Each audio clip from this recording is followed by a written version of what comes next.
Assalamualaikum warahmatullahi wabarakatuh. Berjumpa kembali dengan channel Shantik Silver. Mungkin di antara teman-teman ada yang tahu namanya gelang ini. Ya, betul sekali. Ada beberapa orang yang menamakan gelang ini adalah gelang Tridatu ya.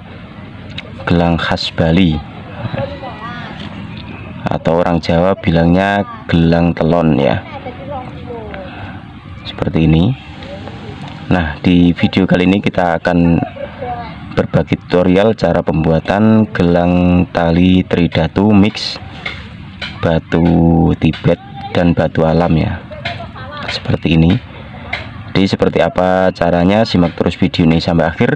Sebelum lanjut, tidak lupa kami selalu ingatkan, dukung terus channel Shantik Silver dengan cara subscribe, like, share, dan komen, agar channel Shantik Silver bisa semakin berkembang, bermanfaat, dan tentunya menjadi tontonan yang menarik buat kita semua. Selamat menyaksikan.